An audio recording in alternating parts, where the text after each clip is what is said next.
OTS est là pour tous vos besoins en matériel électronique et électroménager.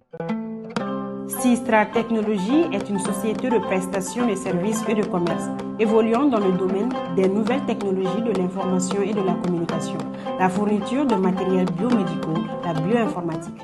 ESG, École supérieure de gestion, le CNAM INTEC, spécialisée dans la formation des métiers de la comptabilité et de la gestion d'entreprise. Nous sommes à Badialan 2, immeuble ex-cinéma ABC. Parce que nous croyons au grand potentiel humain, parce que nous incarnons la performance, parce que l'autonomisation et le perfectionnement de l'édite constituent notre objectif. Rejoignez-nous, Université Bazo, la performance par excellence. Mesdames et messieurs, bonsoir. Très ravi de vous retrouver dans ce énième JT hebdomadaire de l'actuel média. Les titres.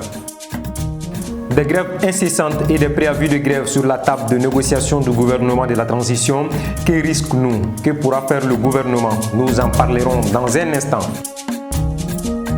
Le Mali interdit avec effet immédiat toutes les ONG soutenues par la France. Les Maliens n'ont pas tardé à réagir. Des détails dans un instant. Pourquoi les infections respiratoires sont fréquentes en ce début de la saison froide? Des éléments de réponse dans ce journal.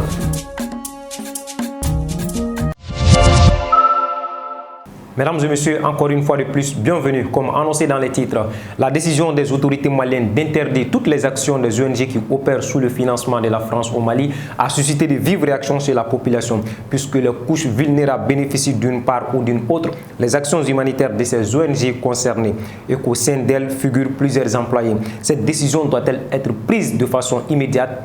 Plus de détails, Abdoulaye Maïga.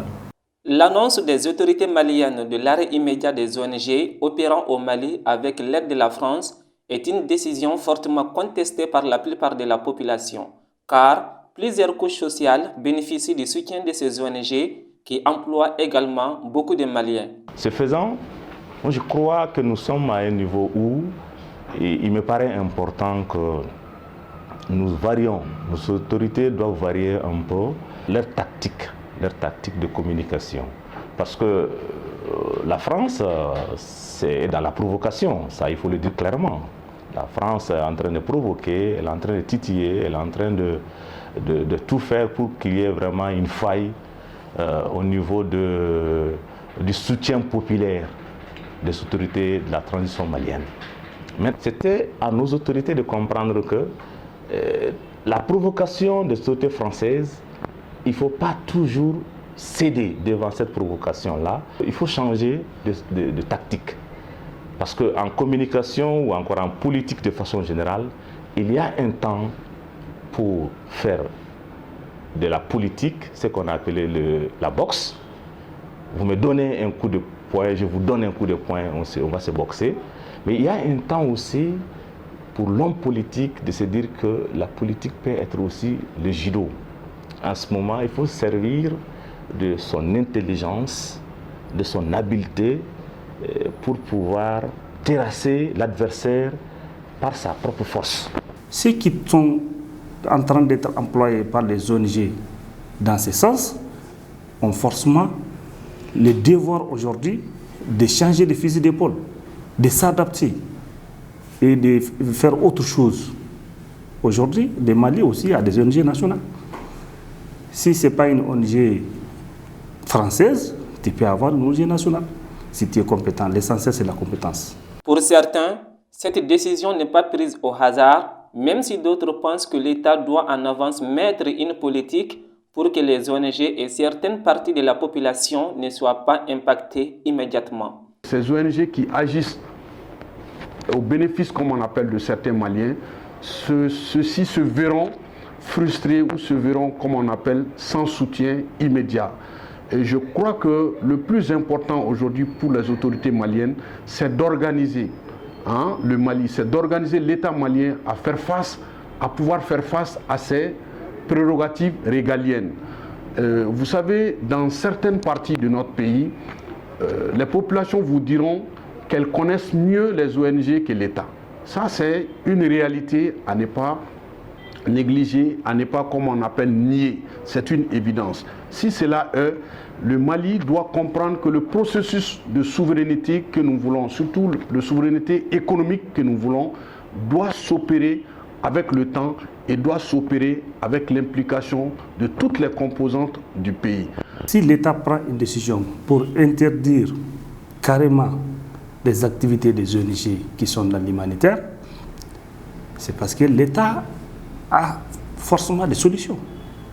C'est à l'État de faire ça. Il passe très souvent par l'État pour faire ça. C'est comme des missions de l'État que l'État a déléguées à des ONG. Si l'État les interdit de faire, il y a des services techniques compétents en la matière. Ils vont être déployés pour faire le service. Je ne pense pas qu'il y ait de problème à ce niveau. Selon Mohamed Mariko, juriste de formation, plus de 60 ONG sont concernées.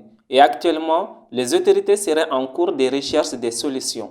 Je pense que ce qui est dénombré, il y a à peu près 80 quand même ONG sont concernées qui opèrent dans les domaines de la santé, dans le domaine de l'environnement, dans le domaine humanitaire et aussi dans le domaine culturel.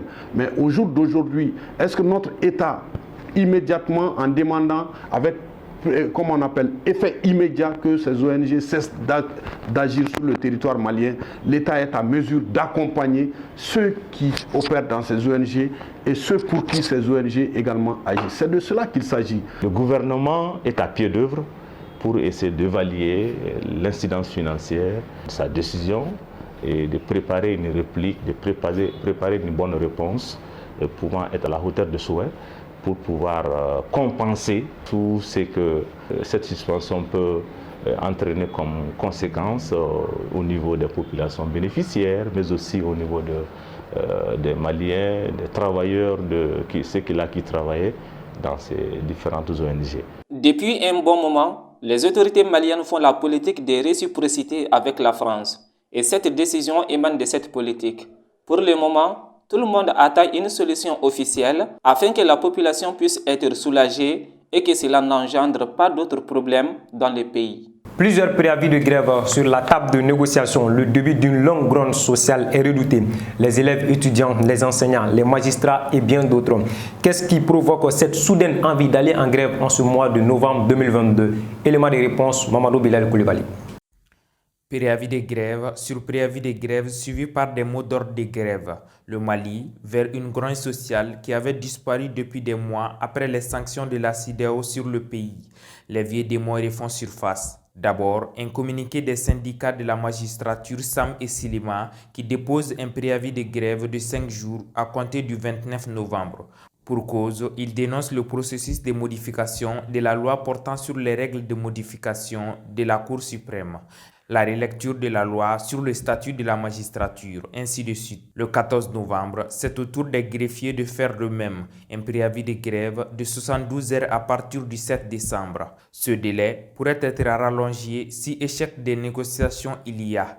Le 21 novembre dernier, l'AM fait sortir tous les élèves et étudiants des classes pour une durée de 120 heures. Ce qu'elle dénonce principalement, c'est l'état des infrastructures scolaires et surtout le retard des paiements sur certaines allocations financières. Quant aux syndicats de l'enseignement, ils reviennent avec le non négociable article 39. Une grève de 3 jours est prévue pour le 14 décembre prochain. Tout porte à croire que les sanctions externes avaient caché les réclamations sociales du pays. Les Maliens étaient piqués dans leur patriotisme. Le gouvernement du Mali aujourd'hui, libre de ses chaînes, devrait résoudre rapidement quelques-uns de ces problèmes pour dissuader les différents syndicats, faute de se retrouver paralysés.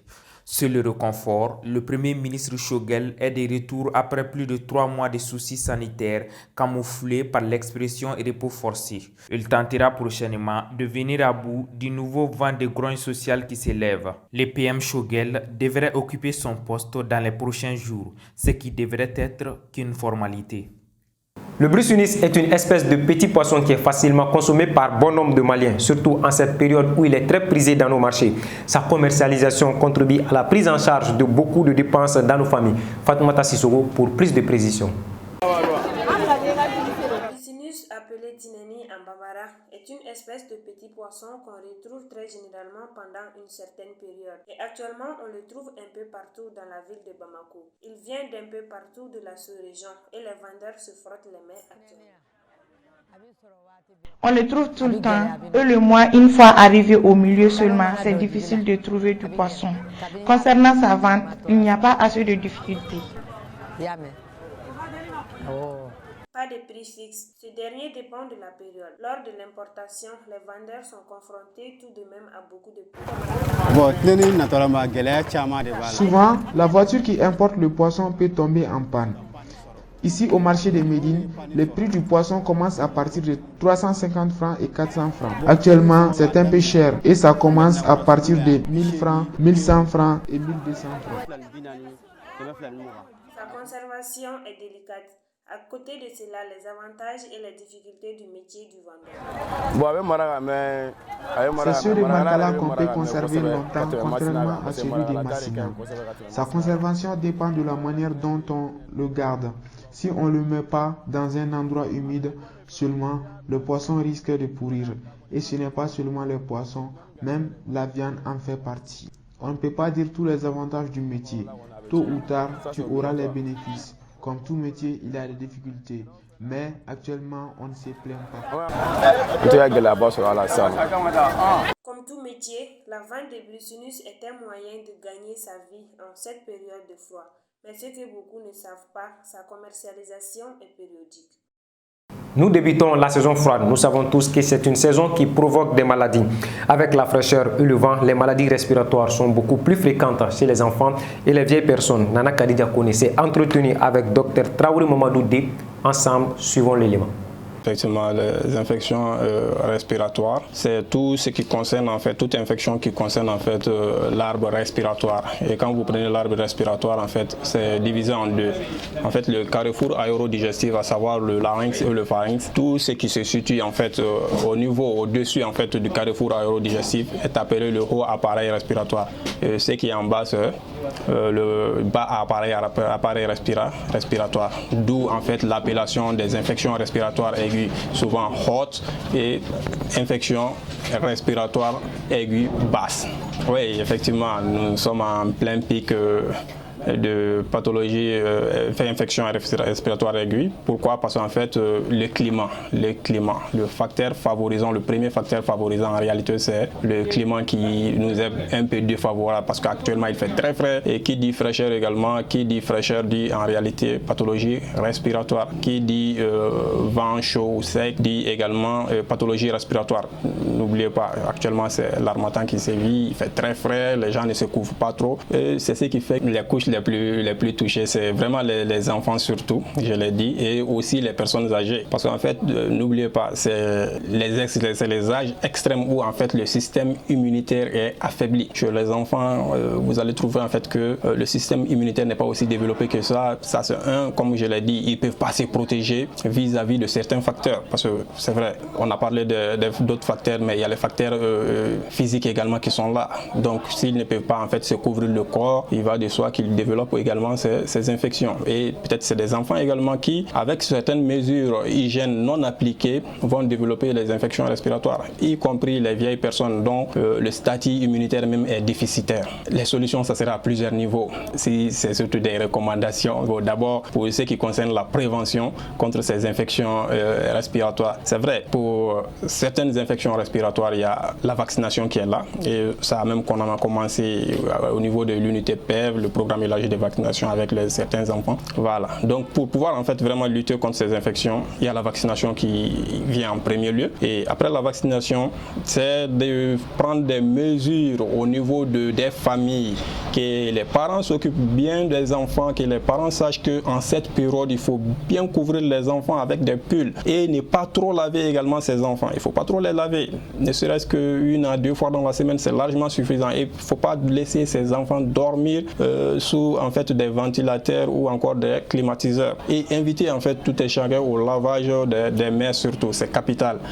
D'où en fait vous avez vu l'avènement du Covid, voilà, où on conseille en fait l'hygiène. Et chez les personnes âgées, c'est de prendre soin des personnes âgées. C'est vrai, c'est des personnes faibles, affaiblies, déficients immunitaires, donc il ne faut pas les négliger. Quand on remarque les premiers symptômes apparaissent chez ces personnes, c'est de vite venir consulter dans les centres de santé. Et avec ça, nous aurons en fait les solutions adéquates. À présent, l'actualité nationale et internationale en bref et en images commentée par Aminata Igra Koulibaly. Dans l'actualité nationale, le Premier ministre Choguel Kourala Maïga a été reçu en audience ce vendredi par le président de la transition Assimi Goïta à Koulouba.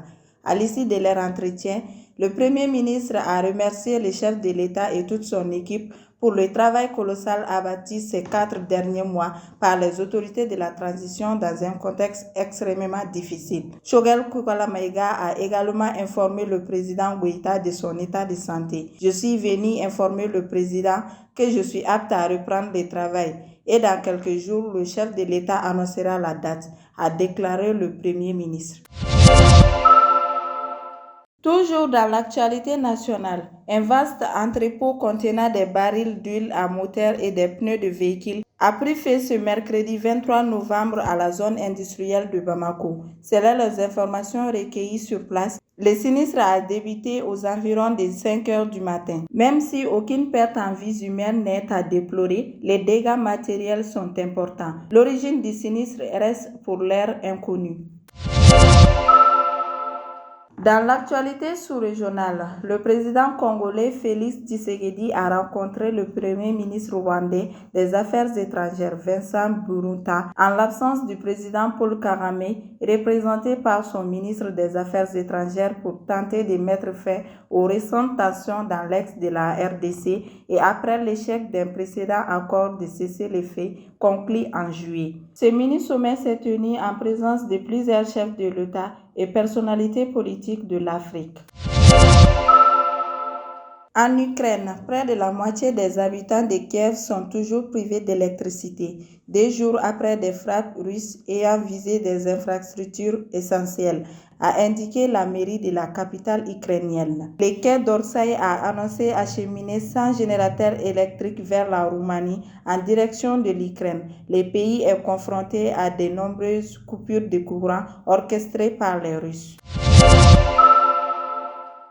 Mesdames et messieurs, c'est tout pour ce JT hebdomadaire que j'ai eu le plaisir de présenter. Merci de votre fidélité. Nous vous donnons rendez-vous pour un autre numéro. D'ici là, portez-vous bien.